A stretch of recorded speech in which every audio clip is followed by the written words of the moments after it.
오늘 우리 함께 나누실 말씀은 고린도전서 11장 27절에서 34절까지의 말씀입니다.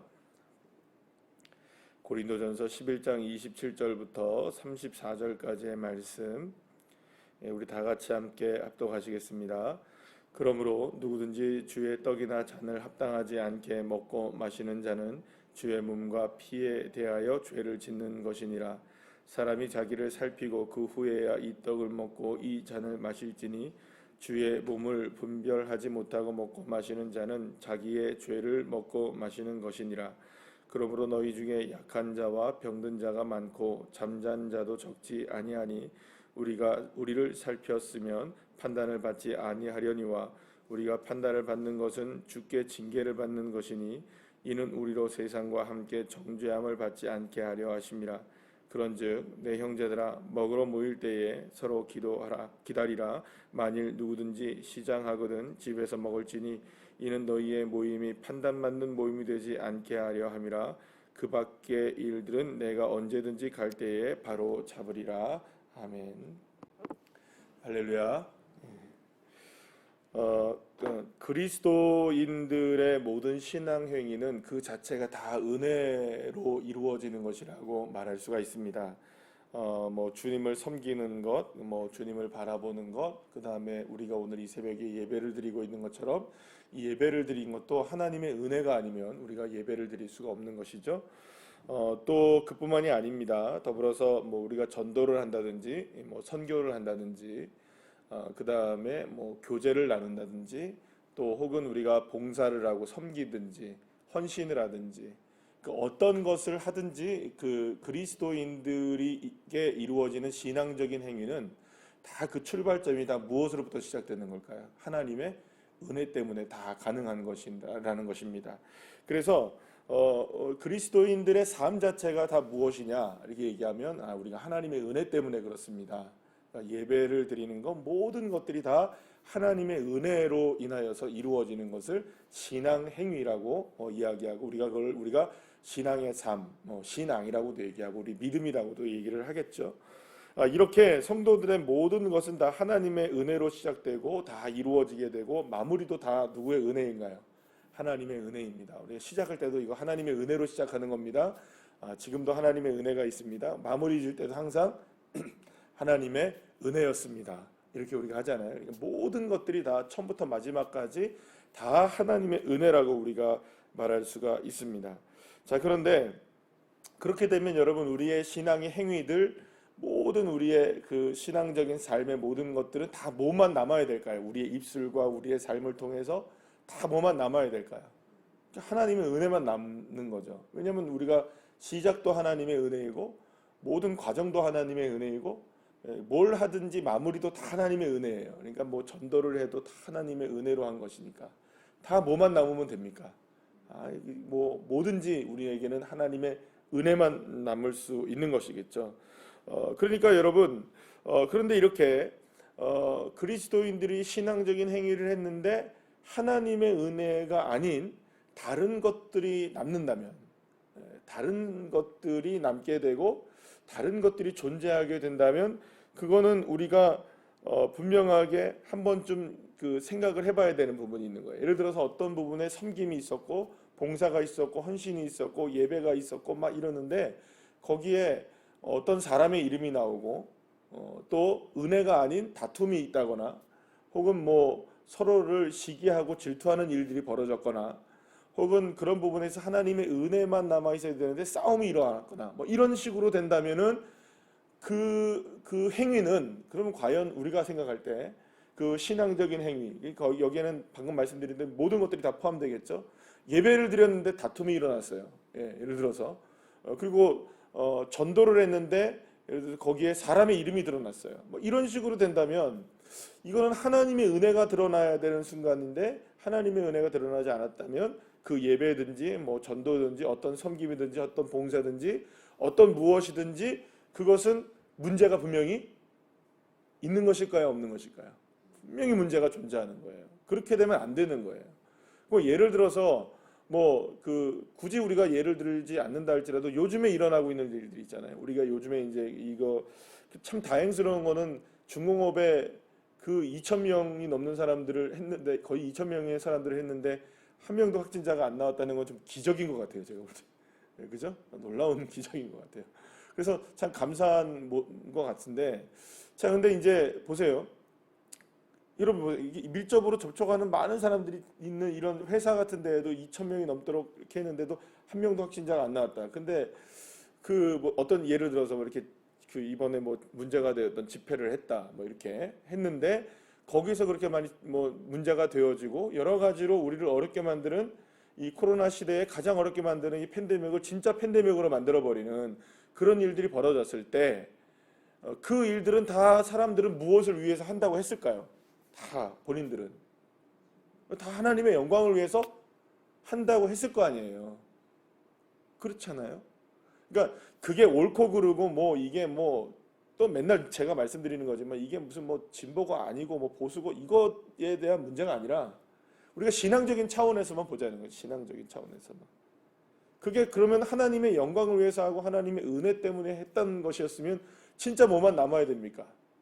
그들의 입술과 그들의 언어와 그들의 행동과 그리고 그걸 바라보고 있는 많은 사람들도 아 저건 정말 하나님의 은혜였구나 이렇게 이제 우리가 고백되어지고 그런 것들이 남아야 되는데 그게 아니잖아요 지금. 그러면 점검을 해야 된다는 겁니다. 그렇잖아요. 그러면 우리가 뭐가 문제였기 때문에 하나님의 은혜가 남질 않았는가? 이게 신앙이잖아요, 그죠? 저와 여러분도 마찬가지잖아요. 우리가 어떤 섬김이 있었는데 하나님의 은혜로 시작됐는데 그 섬김 속에서 하나님의 은혜가 아닌 다른 것들이 남았다? 그럼 점검해야 되는 거잖아요. 여러분 그래서 우리가 늘 우리 교회의 캐치프레이즈처럼 늘 하고 있는 게 오직 말씀, 오직 믿음, 오직 은혜 아니에요? 이게 무슨 말입니까? 종교개혁이잖아요. 그러니까 종교개혁은요. 교회는 날마다 개혁되어져야 되는 게 종교개혁입니다. 종교개혁이라는 게 뭘까요, 여러분? 하나님의 은혜가 아니었잖아요. 중세시대 때. 많은 것들을 해도 하나님의 은혜가 아니었잖아요. 그러니까 뭐 면죄부를 팔고 막 성직을 매매하고 막 이런 일들이 수없이 많이 일어났을 때 다들 하나님의 은혜로 한다 그러는데 왠지 모르게 하나님의 은혜가 안 남는 거예요. 열심히 했어요. 막 그렇잖아요. 우리가 그 루터에 관한 이야기를 많이 들었잖아요, 여러분. 열심히 했어요. 막 정말로 너무나 열심히 했어요. 막 계단을 무릎으로 오르기도 했고, 그리고 막 회개하기도 했고, 날마다 그 고해성사 신부를 찾아가지고 죄 아닌 것까지도 막 죄 졌다고 얘기하면서 그러니까 좀 뭐라고 얘기합니까? 그 고해성사 신부가 좀 죄 같은 죄를 짓고 와서 좀 고해성사를 해라 이 정도였으니까요. 근데 마음에 풀리지 않는 거예요. 은혜가 남지 않고 자꾸 무엇인가 다른 게 남는 거예요. 그래서 이 그 마틴 루터가 생각하고 고민하고 말씀을 읽다가 뭘 깨달은 겁니까? 아, 내가 지금 은혜가 남아야 되는데 은혜가 안 남는구나. 모든 게 다 하나님의 오직 은혜였구나. 그 은혜를 찾다 보니까 말씀과 믿음이 정말 모든 것이었고, 그렇잖아요. 예수 그리스도가 전부였고 하나님의 영광이 전부였다는 것을 깨닫게 된 게 종교개혁 아니겠어요? 그러니까 개혁이라는 것은 날마다 개혁되어져야 되는 겁니다. 신앙은 날마다 뭘 점검하는 겁니까? 이게 오직 말씀인가 믿음인가 은혜인가를 점검하는 게 신앙이라는 말이죠. 여러분 그런 차원에서 우리가 본다면 우리의 삶도 날마다 개혁되어져야 됩니다. 뭘로 개혁되어야 되느냐? 오늘 지금 말씀드리는 것처럼 은혜인가 아닌가, 말씀인가 아닌가, 믿음인가 아닌가, 예수인가 예수가 아닌가, 이걸로 개혁해야 되는 것입니다. 자, 오늘 본문에서 어제와 이어서 오늘 본문에서 사도 바울이 어떤 이야기로 지금 전개를 해나가냐 하면 성만찬에 관한 이야기를 이야기하고 있어요. 제가 어제도 말씀드렸지만 이 성찬식은 성만찬, 성례식은요 말씀과 함께 그 하나님의 은혜를 드러내는, 그러니까 조금 더 신학적인 표현으로 얘기하면 은혜의 표징이라고 얘기를 하는데요. 그러니까 하나님의 은혜를 드러내는 두 가지가 있는데 그게 뭐냐면 말씀의 선포와 성례의 집행입니다. 여러분 말씀의 그 선포와 성례의 집행이 이게 하나님의 은혜를 드러나게 하는 것이라는 거예요. 가장 중요하게. 그러니까 말씀을 선포하면서 뭐가 드러난다는 겁니까? 하나님의 은혜가 드러나잖아요. 성례를 집행하면서도 하나님의 은혜가 드러나는 거예요. 이게 그러니까 개혁교회들이 이야기하는, 우리가 기독교라가 얘기하는 가장 중요한 부분, 우리 장로교회에서 가장 중요하게 여기는 두 가지의 은혜의 표징이 바로 말씀과 성례의 집행이란 말이에요. 그런데 그 엄청난 이 성찬식에서, 그러니까 성찬식과 함께 이 세례식도 포함이 되는데요. 그러니까 성찬식에서 엄청난 이 하나님의 은혜가 드러나야 하는 성찬식에서 고린도 교회 안에 다툼이 일어나게 된 거예요. 그러니까 이거는 있을 수가 있는 일일까요? 없는 일일까요? 없는 일이에요. 있을 수가 없는 일이 일어나는 거예요. 그러니까 하나님의 은혜가 남아야 되는데 하나님의 은혜가 아니라 다툼이 일어났다? 이건 뭔가 이상하다. 그래서 사도 바울이 뭐라고 하냐면 너희들 성찬식을 중지해라라고까지 얘기를 해요. 아니, 여러분 생각해 보세요. 지금 문제가 된 성찬식이 있으면 지금 이제 잠깐만 좀 점검합시다 이 얘기예요. 지금 잠깐 중지하고 뭐가 지금 잘못됐는지, 은혜가 있어야 되는 성찬식에 왜 은혜가 없는지, 왜 다툼이 일어나는지, 왜 싸움이 일어나는지 점검하고 바로잡기 전까지 뭘 하라는 겁니까? 중지해라. 여러분 엄청난 일입니다. 이거는 지금 말하자면 이런 겁니다. 목사가 설교를 하는데, 제가 설교를 하는데 제 설교를 통해서 은혜가 안 나타나요. 막 사람 자랑하고, 그죠? 막 그렇게 되고, 막 성도들이 말씀만 들으면 막 싸워요. 막 지금 그렇다는 게 아니고요. 지금 그러면 큰일 나죠. 그렇다고 한번 생각을 해보세요. 그러면 뭘 해야 될까요? 저를 향해서 주님이 이렇게 얘기하는, 너 잠깐만, 말씀 선포하면 왜 싸움이 일어나고, 말씀 선포하면 왜 사람이 드러나고, 왜 이렇게 다툼이 일어나느냐? 너 말씀 선포를 중지해라라고 주님이 얘기하신다. 그러면 여러분 그게 보통 일이냐는 거예요. 지금 사랑하는 여러분, 말씀도 성례도 하나님의 은혜가 아니면 중지돼야 되는 거예요. 그러니까 어떻게 보면요, 이렇습니다. 그러니까 교회가 지금까지 2000년 동안 이 땅 위에서 존재하는 많은 순간 속에서 교회가 당한 많은 어려움들이 있었죠. 엄청난 어려움들이 지금까지 겪으면서 왔습니다. 그리고 사실은 우리 대한민국에서의 신앙생활을 보면은 이전에 한 3, 40년 정도는 편했지. 그죠? 우리 이전에 한 3, 40년 정도는 정말 교회가 부흥하고 막 이렇게 계속 괜찮았지만, 사실상 좀 더 오래된 시절로 여러분들 돌아가면은 불과 100년 전에는 어땠습니까? 우리나라 교회가 핍박과 박해가 있었단 말이에요. 불과 우리나라도 이 신앙생활을 우리가 자유롭게 하게 된 게 실제적으로 보면 얼마 안 돼요, 여러분. 역사적으로 봐도. 지금도 마찬가지죠. 대한민국은 괜찮다고 치지만 북한만 하고 중국만 해도 어떻습니까, 여러분? 여러분 인도 같은 나라에서요, 여러분 예수 믿다가 종교적으로 문제가 생겨갖고 그 마을 사람들이 전부 다 학살하는 일들이 얼마나 많이 곳곳에서 일어나는지 몰라요. 지금도 예수 믿는다는 이유로만으로도 사람들은 지하에 숨어서 지내야 되는 사람들이 수두룩하게 많아요. 우리는 괜찮아요. 대한민국에서는. 우리가 경험하는 일이 너무 이상한 일을 경험하고 있는 거예요. 지금 코로나로 인하여서. 지금도 여전히 교회는 어렵고요. 지금도 여전히 교회는 박해를 받고 있고요. 지금도 여전히 세계 곳곳에서 하나님의 나라를 이루어가기 위해서 고군분투하고 있는 수많은 영혼들이 있다는 거예요. 그러면 여러분, 교회가 망했습니까? 지금까지? 한국 교회가 이렇게 어려움을 당한다고 해서 하나님 나라가 망합니까? 아닙니다. 어쩌면 더 지하로 들어갈 수도 있어요. 우리가 더 무너질 수도 있어요. 어떻게 보면요, 여러분 이거 참담한 일이 벌어질 수도 있는 거예요. 더. 그렇다고 해서 하나님 나라가 무너지느냐? 그렇지 않아요, 여러분. 우리의 신앙 오직 말씀, 오직 믿음, 오직 은혜로 살아가는 사람, 바알에게 무릎 꿇지 않은 7,000명이 이스라엘에 남아 있었던 것처럼, 할렐루야. 그래도 교회가 무너지고 여러 가지 어려운 일이 있어도 주님 앞에 무릎을 꿇고 기도하는 사람들 남게 되어 있어요. 뭐만 남느냐? 은혜만 남아요. 화려하고 모든 것들이 이렇게 대단했던 것이라고 생각하는 모든 것들 속에 은혜가 안 남으면 중지하는 게 맞아요, 여러분. 멈춰야 돼요. 뭘 생각해야 될까요? 다시금 은혜로, 다시금 하나님의 은혜로 돌아가야 되는 거예요. 이게 개혁교회입니다. 이게 종교개혁의 가치를 가장 중요하게 여기는 기독교의 가치이고 시작인 거예요. 이게 하나님의 은혜로 돌아가지 않으면 안 됩니다. 우리의 신앙 다 마찬가지예요. 뭔가 우리의 신앙에서도 문제가 생기기 시작했다. 그러면 멈춰야 돼요. 그리고 은혜인가 아닌가 돌이켜 보면서 이게 은혜가 아니면 은혜로 가셔야 되는 겁니다.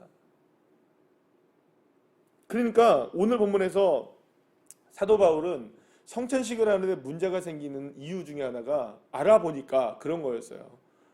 먹으러 모이는데 배고프니까 다른 사람들을 위해서 남겨놓지 않고 지들이 다 먹어버리고 다 채워버리는 거예요.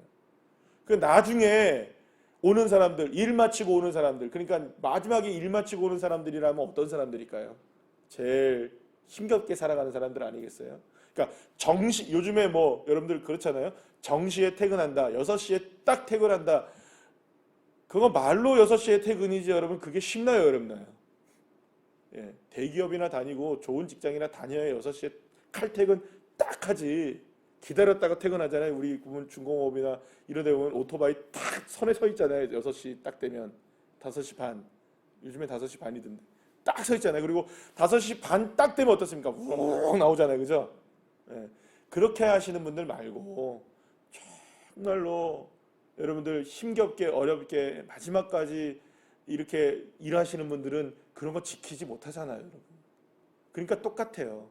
고린도 교회에 모여서 성만찬을 하는데 성만찬을 나누는 성만찬에서 먹을 떡과 포도주가 없는 거예요. 왜냐? 앞에 온 사람들이 지들이 배 터지게 다 먹은 거예요. 그리고 취해서 막 있고 나중에 온 사람들은 먹을 게 없고.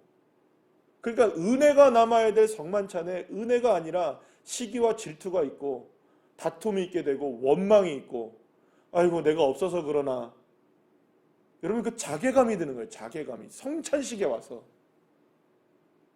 여러분들 제일 정나는 게 먹는 거죠. 그죠? 근데 제일 삐지는 것도 먹는 겁니다. 그래요, 안 그래요? 진짜 그래요. 먹는 것 작은 거 하나 가지고도 삐져요, 여러분. 근데 정이 나는 것도 먹는 거고요. 삐지는 것도 제일 삐지는 것도 이게 그거예요. 제가 저희 제가 학창 시절 때 그러니까 대학생 때나 고등학생 때 보면은 저희 어머님이 저렇게 삐지게 만들어요. 왠 줄 아세요? 저희 형이랑 저랑 먹는 거랑 틀리게 나올 거야. 똑같은 아들인데 맨날 막내 사랑한다고 얘기를 하면서도 저 먹는 거하고 형 먹는 거하고 틀려요. 형은 아침에 쫙 차려줘요. 그건 저는 됐어요. 그러면 진짜 된 줄 알았대요. 엄마는. 난 아침을 안 먹어도 되는 줄 알았대요. 아니에요. 제가 나중에 그랬어요. 저 아침 먹을 수 있었는데 엄마가 그렇게 해가지고 내가 그랬어요. 그런 줄 알았던 거야. 진짜. 그래서 형이 진짜 미웠었거든요. 아침을 먹는 형, 나는 아침 못 먹는 동생. 그래갖고 형하고 엄청 싸웠어요. 그것 때문에. 원인 제공 우리 엄마였어요. 지금 천국에서 듣고 계시면 기가 막히실 텐데. 여러분 우스갯소리입니다. 그러니까 여러분 이 먹는 거 갖고 문제가 생기니까 심각해지는 거예요. 거기다가 늦게 온 사람들은 힘이 약한 사람들이라 말도 못하고 참고 있었던 거예요. 그래서 이 모임을 통하여서 성찬식을 통하여서 세상 사람들이 판단을 하는 거예요. 교회가 왜 저러지? 교회가 이렇게 먹는 것 같고 이런 것들에 왜 저런 모습이지? 세상의 판단을 받기 시작하니까 사도 바울이 뭐라고 하느냐? 니들 좀 분별하고 살피고 좀 먹고 마시라. 여러분 이 본문은 대부분 우리가 이제 성찬식 때에는 세례를 받은 사람과 안 받은 사람 이런 걸 얘기하죠. 근데 사실은 본문에서 이야기하는 건 그 얘기가 아니에요. 세례를 받은 사람만 먹고 세례를 안 받은 사람만 먹지 마라. 이 본문은 사실상 아니에요. 근데 이거를 왜 이걸 가지고 그렇게 이야기하느냐? 우리가 세례를 받았다는 것은 누구를 고백하는 겁니까? 주 예수를 고백하는 것. 그래서 내가 죄 지은 사람 먹지 마 이 얘기나 혹은 세례를 안 받았기 때문에 먹지 마라는 의미가 아니라 오히려 이거는 자기 자신 스스로가 정말 하나님의 은혜가 있느냐 없느냐를 분별하라는 거예요. 하나님의 은혜를 아는 사람들이 먹어야 된다 그래서 이제 최근에는 이제 우리 그 개신교에서는 이 교회에서는 세례가 기준이 되고 또 죄진 사람 먹지 말고 뭐 이런 식으로 뭐 징계를 받고 있는 사람들은 성찬식에 참여하지 마라라는 근거로 삼기도 하는데 그거는 성찬식에서의 내용이고요. 오늘 본문의 내용을 보게 되면 분별하라는 이 말은 뭘 분별하라는 걸까요? 진짜 하나님의 은혜냐 아니냐를 분별하라는 거예요. 진짜 배가 고프면 니들 집에서 좀 먹고 와.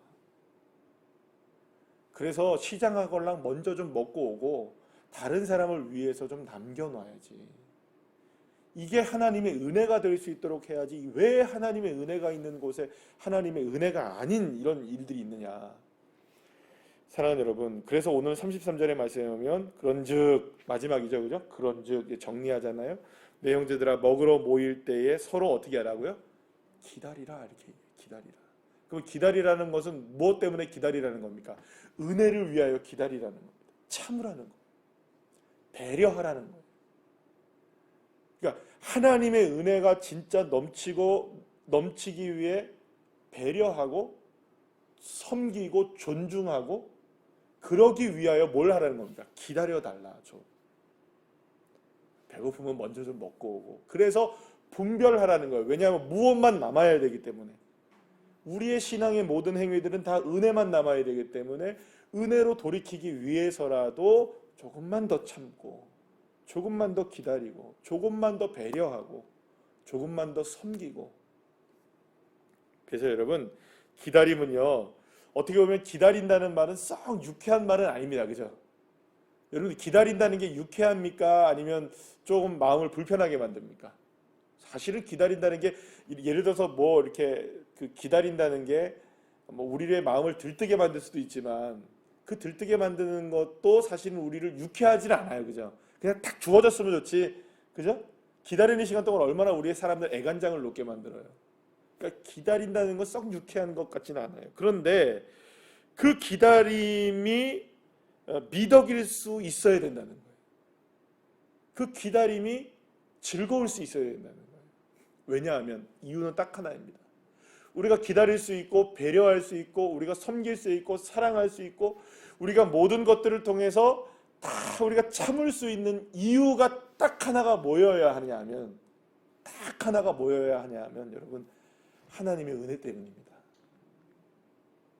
이건 우리의 신앙의 개인 신앙에도 마찬가지로 적용이 됩니다. 여러분, 우리의 삶에도 은혜 아닌 것들이 있다면 여러분 은혜로 돌이켜야 돼요. 그러기 위해 기다리셔야 되고, 그러기 위해서 좀 인내하셔야 되고, 하나님의 은혜로 다시금 새롭게 되기 위해서 다시금 무릎을 꿇어야 되고, 우리는 모두가 다 하나님의 은혜로 돌이켜야 돼요. 하나님의 은혜로. 그거를 위해 분별해야 되고요. 사랑하는 여러분, 지금 우리의 삶, 지금 우리 한국교회의 문제, 우리 교회, 우리의 신앙 다 무엇으로부터 처음부터 시작해야 되냐면 점검해야 분별해야 되느냐? 은혜인가 아닌가? 하나님의 은혜인가 아닌가? 내가 지금 사는 게 하나님의 은혜가 맞는가? 그렇게 고백하며 살고 있는가? 아유, 사니까 사는 거지. 이게 아니라 돌이켜보니 진짜 하나님의 은혜 있네요. 돌이켜보니 하나님의 은혜이네. 그렇죠. 하나님의 은혜입니다. 그러니까 저와 여러분에게 입술과 삶을 통해서 흔적이 남는다면 하나님의 은혜만 남아야 되지 않겠습니까? 그래서 하나님의 은혜로 돌이키시기를, 다시금 시작하시기를 간절히 축원합니다. 기도하시겠습니다.